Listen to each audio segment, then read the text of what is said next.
근데 그럼 아까 이제 불교 부전이 여러 개가 있다 보니까 이제 헷갈려가지고 우순도 있고, 네, 그러다 보니까 이거 판석 이걸 했다 그랬는데, 그게 지금은 이제 다 아무튼 이게 소문이 거다 이게 밝혀진 그 이후에 그럼 내부에서 생기는 건 모순은 어떻게 좀 처리합니까?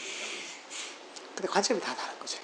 그게 내부에 생기는 모순들을 그대로 믿는 분들도 많고, 또 이제 이게 사람이란 게 보통 그런 것 같더라고요. 그 근거가 있어서 믿는다기보다는 믿음이 있기 때문에 근거가 생기는 거 많거든요. 보통 그래야 됩니다. 그 대체로 제가 보기에는 그 사람이 타고난 업의 성향이 있어요. 대체로 보면 업의 성향이 있는데, 그 성향이 있으면은 잘 끌리는 게 있단 말이죠. 끌리는 게 있는데 이걸 선택하려면 그래도 그냥 선택하기 그렇잖아요.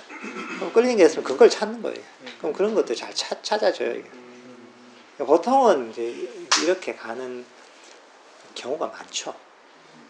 왜냐하면은 무한대의 해석의 여지가 있거든요. 이 수학이 아니잖아요. 이게 무한대 해석의 여지가 있기 때문에 그래서 사실 불교사에서도 그런 논쟁들이 너무 많았죠.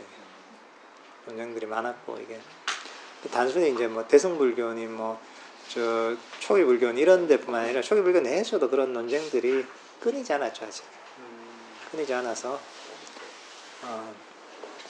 그 뭐랄까 이론을 가지고 따지기 시작하면 이거는 논쟁이 끊이지 않을 수밖에 없어요. 논리가 이런 논리도 가능하고 저런 논리도 가능하고, 논리적인 체계를 세우는 방식은 그것도 무한대거든요. 그 머리가 좋은 사람이 보면 다 이렇게 세우고, 또 다른 머리가 좋은 사람이 이렇게 세우고 하다 보면은, 그럼 들어보면 이거 그럴듯하거든요. 이게 다들. 왜냐면은 이게 그러다 보면 이게 또 하나 이제 이 논리가 대단하고 이제 이론이 정치하고 나름의 근거를 많이 되면 또 이게 여기 따르는 이제 지지자들도 생기고, 또 무리가 생기면서 하나의 이제 종파가 되기도 하고 교단이 되기도 하고 이렇게 되는 거죠. 이제 그런 게 많죠. 이제 또 어떻게 보면 또 이 불교가 좀 이론적으로 갈 수밖에 없는 이유가 뭐냐 하면은, 일반적으로 불교사를 보면은 깨달은 사람이 그걸 막 복잡하게 이러진 않거든요. 그런 분들은 당대 뭐 가르치겠죠. 가르치고 돌아가시면 남는 게 없잖아요. 남는 게 없잖아요. 근데 이제 막 이론적으로 열심히 공부해서 책도 내고 막 만들고, 이거는 뭐 100년이 가도 200년이 가도 1000년이 가도 2000년이 가도 책은 남아있단 말이죠. 그러니까 이 책들이 계속 쌓이는 거죠. 그런 당대 그런 분만 아니고 그 뒤에도 있고 그 뒤에도 있으니까 이게 쌓이니까 어떻게 이제 그런 이 불교적인 자산이기도 하지만은, 그런 이론들이 어떻게 보면은 불교를 좀 원래 실천의 종교인데, 실천의 측면보다는 좀 이론적으로 세월이 지나면 지날수록 치우치게 발전할 수밖에 없는 그런 특성이 있는 거죠. 뭐냐면은 책은 끊임없이 나는, 사람은 가도 책은 남는 거예요. 이제 그런 어떤 이제 제가 보기에 특징이 있는 것 같아요. 뭐 아주 당대 대단한 아란이라도 당대야 그렇겠지만은 돌아가시고 나서 별 책을 안 남겼다 이러면은 뭐 좀 지나면은 계셨는데 안 계셨는지 알 수가 없죠. 그렇게 되는 거죠. 그러니까 어떻게 보면 그렇기 때문에 이제 그런 많은 불교적인 자산들이 책이 굉장히 도움이 되는 책도 많지만은 또 굉장히 이론적인 책들도 많거든요. 거기에 굉장히 치우친 책들이 많거든요. 이제 근데 사람들이 그런 게 많이 남아 있으니까 거기에 더 이제 의미를 부여하고, 또 그게 재밌고 막 하니까 또 이제 그걸 파고들고, 그러면 뭔가 되게 심오한 걸 알 것 같으니까 이제, 그러니까 이제 또 또 다른 또 이제 거기에 이제 관련된 새로운 뭐랄까 이제 일종의 주석을 또 만들고, 또 주석에 또 주석이 달리고, 이런 식으로 계속 진행이 되는 거죠. 그게 엄청난, 어떻게 보면은 불교 철학의 발전이랄까 불교 철학적인 성취긴 하지만은 불교의 본질적인 어떤 그 실천의 종교로서의 그런 부분들은 조금 퇴색하기가 쉬운 거죠 이게.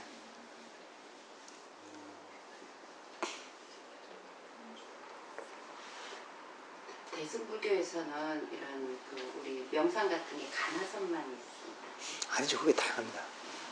우리나라의 특징이 이제 가나선이 중심이 된 나라고, 우리나라 조계종 자체가 거기도 뭐 다양한 수행법들이 좀 있었죠. 우리 이제. 여기서 하는 명상 이런 초급 명상 이런 거는 그게 이제 우리나라에서 현재 이제 주류의 명상 수행법은 가나선이 주류고, 묵조선이 이런 것도 조금 하는 경우 있고, 그리고 별로 없고, 그 다음에 연불 수행. 뭐 이런 것들이 주가 되는 거죠. 저희 애들 고모가 예. 제가 여기서 한다니까 자기네도 한대요. 예.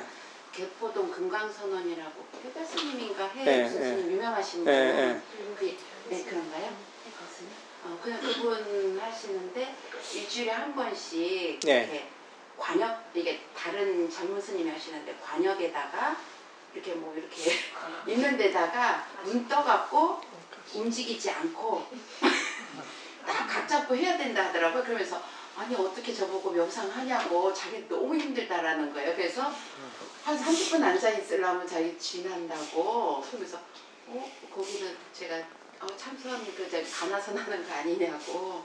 그러니까 이제 그런 식으로 하는 게 이게 약간 일종의 그게 조금 변형된 뭐 약간 저런 저 가시나 뭐 그런 거 약간 거의 집중력을 높이기 위해서. 하고 그다음에 또 이게 뭐 미국에서 무슨 그 연구로 이게 아주 좋은 거라고 했다고 해서 일주일에 한 번씩 열심히 하시더라고요. 그거는 일반적인 건 아니고요. 네. 그 나름대로 그런 것들 만든 거지.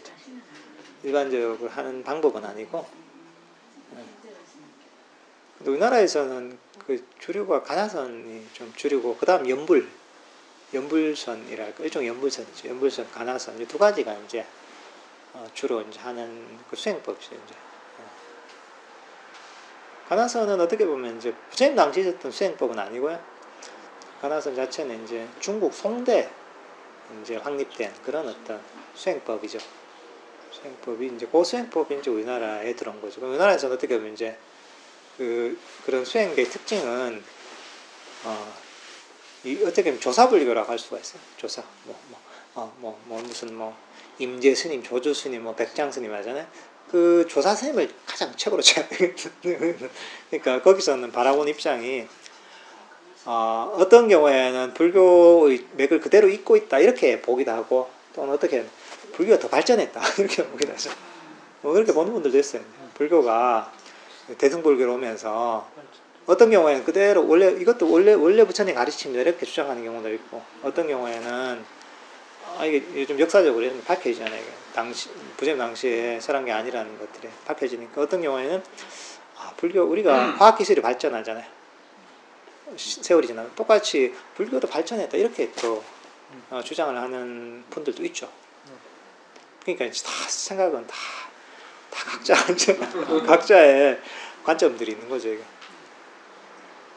선생님 있잖아요. 네. 저는 이제 명상을 배우게 된 게 마치 초등학생이 글자를 알게 돼서 세상을 깨우치게 된 것처럼 네. 저에게도 굉장히 기쁨이거든요. 네. 어떤 살아가는 도구를 하나 갖고 있는 것처럼 느껴져요. 네. 그런데 이제 딱 할 때 놓아버리기를 해야 되잖아요. 네. 그럴 때 바라다 보거든요. 네. 지금 이런 생각이 드는구나 라고. 그래도 안 될 때 저는 관세음보살을 좀 외웠어요. 네. 그러는 방법을 병합해서 하는 것은 어떤가요? 그것도 괜찮죠. 일종의 이제 관세음보살을 하든 부처님을 생각하든, 그게 뭐냐면 보통 불교 명상법이 있습니다. 그게 10가지 수념에서 10수념에서 부처님을 생각한다고. 부처님 훌륭하고 성스럽고 귀의 대상이잖아요. 또는 가르침이 굉장히 훌륭하잖아요. 또는 깨달은 스님들 성단을 생각한다거나, 또는 자신이 행한 공덕 있잖아요. 공덕을 생각하면서 내가 이런 공덕을 이러면서 마음속에 기쁨을 일으키는 방법도 있고, 또는 자신의 개가 청정함을 생각하면서 일으키는 방법도 있고, 또는 천신에 대한 믿음, 천신에 대해 생각하면서 그래 천신들이 다 이제 이 불자들 보호해 주는데 이러면서 천신을 생각하면서 또 기쁨을 일으키는 이런 방법도 있고, 그러니까 이제 이런 것들이 그것도 명상의 주제가 가능합니다. 어떤 분은 그렇게 한다고 하더라고요. 어떤 분은 그러니까 우리가 처음에 이제 우리 독성집 하면은 열애이시며 세존이시며 아란이시며 정등각자이시며 부처님께 귀합니다잖아요. 그 마음에 좀 불안할 때마다 그 생각을 한다더라고요. 세존이시며 아란이시며 정등각자이시며 부처님께 귀합니다. 그러면은 마음이 굉장히 편안해지는 게 좋다고 하는데, 그게 일종의 이제 불수념이죠. 부처님을 생각하는 그런 명상법인 거죠. 이걸 통해서 이제 마음에서 약간 이제 기쁨을 일으킨달까? 그것도 좋은 방법입니다. 우리 그래서 이제 뭐 법의경이나 깃발경 이런 데 보면은 부처님의 공덕을 생각하고 가르침의 공덕을 생각하고 이제 스님들의 공덕을 생각하는 이런 데에 대한 내용들이 있잖아요. 그게 일종의 이제 불수념이죠. 마음속에 신심이랄까? 믿음, 일종의 이제 그런 영어랑 인스피레이션이라고 하죠. 그런 것들을 일으키는 이런 것들도 명상법이죠. 그거 괜찮습니다, 이제. 네. 그런 것들도 또 하나 불러드리는 거 아닌가 하는 생각이 들었는데. 괜찮습니다. 이제 그런 뭔가 내가 기쁨이라는 대상이 있으면 그런 거 이렇게 괜찮죠. 그래서 태국에서는 호흡 명상을 할 때 보통 처음에 어떻게 하냐, 거기는 그냥 호흡을 알아차리는 게 아니라 일반적으로 들이쉬면서 붓, 내쉬면서 도 이렇게 많이 합니다. 붓, 도, 붓, 도. 이게 이제 부처님 이런 게 부처님 부르는 거예요. 이제 부처님 이런 거죠. 근데 그렇게 많이 하거든요. 근데 그게 이제 보통 근데 이제 서양 사람들이 해도 별로 효과가 없고 우리나라 사람들이 해도 별 효과가 없는 것 같더라고요. 근데 이제 태국 사람들 효과가 되게 있기 때문에 많이 하겠죠. 근데 그 이유가 뭐냐면은 태국 사람들은 모태신앙이잖아요. 모태신앙이고 믿음이 대단하거든요. 어릴 때부터 다 깊이 박혀있는 이제 DNA 깊이 박혀있는 그게 있어요. 그 믿음이 있어요. 그러니까 또한 부처님 얘기하는 거 자체에서 거기서 이제 기쁨이 일어나고 믿음이 일어나고 이런 게 있거든요. 그러니까 이제 그걸 하면 되게 효과가 좋은 거죠. 그러니까 여기 이런 기쁨, 믿음이 일어나면 다른 생각이 잘 안 일어나거든요. 이렇게 해서 처음에 호흡 명상을 할 때 계속 가는 건 아니에요. 처음에 이제 흥미랄까 재미를 불러일으키는 이런 요소거든요, 이게. 그렇게 하면서 이제 이런 거를 호흡 명상에 응용을 하거든요. 이제 그런 것처럼 어쨌든 간에 우리가 명상이라는 것 자체가 이건 이성적인 측면보다 감성적인 측면이 훨씬 강합니다, 이게. 이성의 측면이 있죠. 법에 대한 바른 이해랄까 이런 측면이 있죠. 이것도 중요한데 그거보다 비중이 더 높은 게 감성적인 측면입니다. 왜냐면은 내가 명상을 아까도 얘기했지만은 좋으면 하게 되잖아요. 떠나기 싫고 싫으면 그게 꼴보기 싫잖아요. 내가 싫은 걸 내가 억지로 끌고 와서 도망간단 말이죠. 좋은 건 오지 말라고 해도 좋은 데는 가게 돼. 즐겁고 좋아하는 거예요. 내 몸이 가게 돼 있고 마음이 가게 돼 있단 말이죠. 그러니까 이제 감성을 이걸 좋아하게 만들어야 되는 거죠. 좋고 기쁨이 일어나고 신심이 일어나면 좋아하는 거잖아요. 이게. 이렇게 되면 이제 그 명상이 쉬워지는 것이죠. 또 어떻게 보면은 우리가 법에 대한 이해, 그러니까 이해의 측면도 마찬가지예요. 내가 과거나 미래로 가는 걸 버려야지 하는데 버려야지 머릿속은 알 수 있죠. 근데 버리긴 싫어. 그럴 수 있잖아요, 이게. 이게 버려지는 게 뭐냐면은 마음속에 필이 딱 꽂혀야 되거든요. 정말 안 좋구나. 결국엔 감성의 문제거든요. 버려야지. 이렇게 탁 놓을 수가 있거든요. 뭐 내가 생각이 무상하다. 일어났다 사라지는 것이지. 아침에 했던 생각이 한두 시간 지나니까 사라지고 지금 했던 생각이 저녁 되면 있는지 없는지도 모르겠는데 내가 지금 일어나는 이 생각에 내가 지금 일어나는 성냄에 욕심에 내가 여기 왜 내 집착하냐. 이렇게 이제 내가 나름대로 반조를 할 수 있단 말이죠. 이게 윗바사나적인 반조죠. 근데 문제는 뭐냐. 이렇게 생각만 하는 경우 있거든. 이게 머리에만 있고 가슴까지 안 내려오는 거. 그거 안 버려지죠. 머릿속에 도는 거예요, 그냥. 그 불교학 교수가 불교 이론을 아는 거랑 똑같은 거예요. 불교학 교수가 불교에 대해 다 알죠. 불교 이론에 대해서 잘 알죠. 근데 번뇌 안 버려지잖아요. 그게 뭐냐, 몰라서 안 버리는 게 아니면 그 이유가 뭐냐면은 이 머리에서 이 이해가 가슴으로 내려와야 되는데 가슴으로 안 내려오는 거죠. 이 가슴이라는 건 어떻게 감성의 측면이거든요. 이해가 그 내 자신의 감성이랄 그 울리면서 뭔 꽂혀야 되는 거죠. 이래야지 이것들이 싹 버려질 수가 있거든요. 그런 번뇌들 버릴 수가 있거든요. 그러니까 사실은 이제 그런 어떤 좋은 어떤 감성을 자극시키는 아까 했던 뭐 어떤 불법성 삼보에 대한 믿음을 일으킨달까, 또는 특히 자해 명상 이런 것들 굉장히 좋은 어떤 따뜻한 감성을 만드는 것이거든요. 자해 명상이랄까, 또는 어쨌든 간 신심을 일으키는 이런 것들이 굉장히 중요하죠. 이게 돼 있으면 그 뭐랄까 이제 굉장히 에너지가 충만하게 명상을 할 수가 있는데, 이게 부족하면은 굉장히 드라이하고 건조하고 재미가 없죠. 이제 재미가 없이 이렇게 명상을 하게 되는 거죠. 그러니까 이제 근데 보통 초기불교 하는, 그러니까 이제 일반적인 초기불교, 우리나라에 있는 초기불교 쪽에 보면 굉장히 드라이하거든요. 일반적으로 바사나 수행에서 굉장히 드라이하고 이 감성이 없어요. 그러니까 이게 뭔가 빠진 게 있는 거예요. 거기는 빠진 게 있어요. 왜냐하면은 아까 얘기했던 그 수행법들 이런 게 다 들어있는 거거든요. 뭐 불법성 삼보에 대한 믿음, 불수념이랄까, 십수념이 다 들어있는 것이고, 자해 명상이랄까, 또는 이런 것들이 굉장히 중요한 요소인데, 마음을 어떻게 쓰느냐, 마음을 편안하고 부드럽고 친절하게 쓰는 것, 이런 것들이 바탕이 돼야지 이제 되는 것인데, 여기에 대한 이해가 없이 또는 강조가 없이 하다 보면은 굉장히 이 마음밭이 메말라서 명상을 하는데, 그게 일종의 이제 그 밥에다가 모래가 섞인 것처럼 씹어도 뭔가 이제 항상 불편하고 맛이 없는 거죠. 그게 이제 사실은 초기불교, 흔히 우리나라에 들어 초기불교 명상하는 데서 그런 문제들을 굉장히 많이 하고 있습니다. 그래서 이제 보통 그 초기불교 명상하는 위파사나 수행한다 하면은 그 사람마다 다 다르지만 일반적인 특징이 있어요. 특징이 뭐냐? 성격이 좀 피곤해.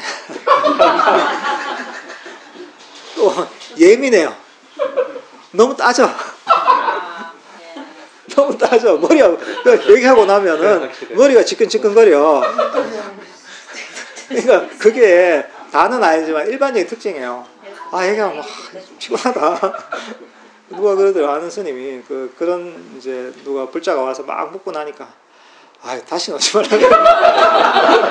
머리 아파가지고 이런 얘기를 하더라고요. 근데 이제 그게 아까 얘기했던 그런 어떤 실제 불교에 있어서 그 마음을 풍부하게 해주는 요소들이 빠진 채로 하다 보니까 이제 그런 비슷한 어떤 부류가 되는 거예요. 이게. 그런 게 있는 거예요. 발제 같은 거를 하고 했을 때 하고 이 번잡하게 막 돌아다녔을 때 하고 앉았을 때 그게 확실히 틀리거든요. 스님 말씀드리니까 이해가 가는. 그렇죠. 그런 것도 좋죠. 그러니까 이제 특히나 그래서 뭐 그런 얘기 있습니다. 이게 오히려 대체로 보면은 초기 불교를 좀 잘못 배우면은 오히려 이제 그게 수행하기 되게 힘든 경우가 있어요. 왜냐하면은 그런 아까 얘기했던 그런 부분들 다 간과하고 하다 보니까 이제 그 좀 명상을 하기가 되게 힘든 경우가 있죠. 그래서 이제 오히려 이제 일반 절에서는 좀 바른 가르침 부족하죠. 일반적인 절에서는 바른 가르침은 사실 좀 부족해요. 그런 거 안 가르치니까. 근데 이제 그 장점은 믿음이라 이런 걸 강조하잖아요. 근데 그것도 굉장히 큰 장점입니다. 근데 그게 또 이제 하나의 자산이 되고 그 믿음이 있으면은 그걸 바탕으로 해서 그게 또 이제 수행을 하는 하나의 에너지원이 되거든요. 그러니까 그것도 굉장히 큰 일반적인 절에서 또 잘 또 신심을 기르면 그게 또 큰 장점이 되죠. 이제. 이유를 알겠습니다. 네. 이제 저 한쪽으로만 계속 이제 명상만 하리라 생각하고 앉아 있었는데 이게 왜 이렇지 생각 많이 했거든요. 너무 번잡한 거예요. 번뇌가. 도저히 나는 이 명상을 할 수 없는 그런 건가 했는데 제가 스님 오늘 말씀 들으니까 그동안 하던 그 수행 절을 한다든지 뭐 읽는다든지 이걸 다 적어놓고 그래 했던 거예요. 그래서 아마 그렇죠. 그런 요소도 필요합니다. 이제 물론 바른 견해를 바른 이해를 가지고서 이제 그런 것들을 필요한 만큼 병행을 하면은 예, 그게 좀 더 예, 에너지가 있으면서 할 수가 있는 거죠. 그래서 이제 부처님 당시에 보면은 뭐랄까 이제 그 수행자들이 모습이 보면 그런 신심이 굉장히 충만하거든요. 믿음이라고 신심이 굉장히 충만해요.